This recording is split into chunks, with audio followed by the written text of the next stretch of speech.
భద్రాద్రి కొత్తగూడెం జిల్లా పినపాక మండలం పోతుడిపల్లి గ్రామం ఈబయాన గ్రామ పంచాయతీ పరిధిలో ఇందిరమ్మ గృహాలకు గృహప్రవేశ కార్యక్రమాన్ని నిర్వహిస్తున్నారు. ముఖ్యమంత్రి ఇచ్చిన పిలుపులో భాగంగా స్థానిక సర్పంచ్ వాగపల్లి చంద్రరావు గారు ఈ గృహప్రవేశ కార్యక్రమాన్ని ప్రారంభించనున్నారు. ఆ దృశ్యాలను మనం చూస్తూ ఉన్నాం.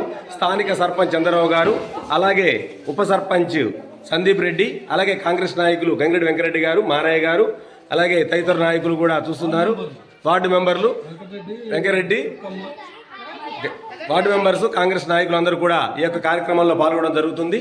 ఇప్పుడు గృహప్రవేశ కార్యక్రమం కొబ్బరికాయ కొట్టి ప్రారంభించబోతున్నారు స్థానిక సర్పంచ్ గారు.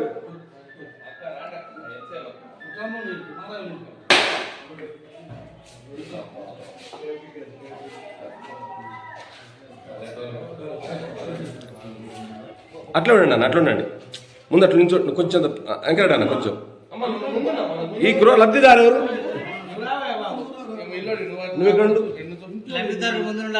ఇక్కడ నేను అడుగుతా, నీ ఫోటో ఫ్రేమ్లో అడుగుతా ఎవరు తగ్గుతారు. ఓకే వెంకరెడ్డి అన్న కొంచెం ఓకే క్లియర్. ఇటు చూడు సర్పంచ్, కట్ చేయగా.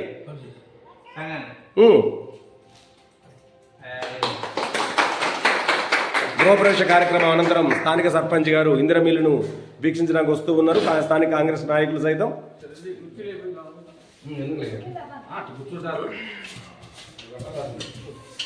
ఇందిరమ్మ ఇల్లులు ఎంతో మంది కళ్ళలో సుఖాలు నింపాయి.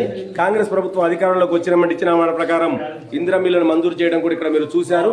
చూడండి ఎంత చక్కగా ఉందో. ఇల్లులు కూడా పేద ప్రజల కోసం 5 లక్షల రూపాయలను ఇవ్వడం జరుగుతుంది. అర్హులైన ప్రతి ఒక్కరికి కూడా ముఖ్యమంత్రి రేవంత్ రెడ్డి ఇచ్చిన పిలుపులో భాగంగా ఈ యొక్క కార్యక్రమాలు చేపడుతూ ఉన్నారు. స్థానిక ఎమ్మెల్యే పాయ వెంకటేశ్వర్ల గారికి ప్రత్యేకంగా ధన్యవాదాలు తెలిపారు. పొంగులేటి శ్రీనివాసరెడ్డి గారికి, గృహ నిర్మాణ శాఖ మంత్రి గారికి, అలాగే వార్డు మెంబర్లు, స్థానిక కాంగ్రెస్ నాయకులు కూడా భారీ సంఖ్యలో ఈ గృహప్రవేశ కార్యక్రమంలో పాల్గొంటూ ఉన్నారు.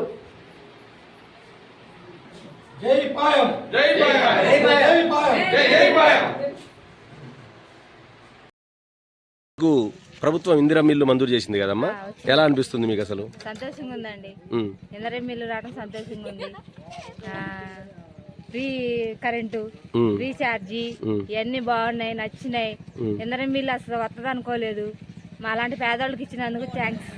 ఇప్పుడు ఇందిరమ్మ ఇల్లు విడతల వారికి డబ్బులు పడుతున్నాయి కదమ్మా, అవి మంచిగా యథావిధిగా పడ్డాయి అమ్మ? మీకు పడ్డాయి. లాస్ట్ బిల్లు ఇప్పుడు ఆగిపోయింది, అంటే డాబా అయింది కాబట్టి. ఇప్పుడు కాంగ్రెస్ ప్రభుత్వంలో వచ్చిన తర్వాత పథకం ఎలా, మీ ప్రభుత్వం ఎలా అనిపిస్తుందమ్మా మీకు? మంచిగా అనిపిస్తుంది, చాలా మంచిగా అనిపిస్తుంది. ఇక్కడ లోకల్ ఎమ్మెల్యే గారు సపోర్ట్ కానీ, లోకల్ నాయకులు కానీ సపోర్ట్ ఎలా ఉందమ్మా? మంచిగా ఉందండి. ఇప్పుడు ఈ ఇల్లు రావడానికి మీకు ముఖ్య కారణం ఎవరు అనుకుంటున్నారు? ఎమ్మెల్యే గారు. పొంగులేటి శ్రీనివాసరెడ్డి ఎమ్మెల్యే గారు. ఓకే.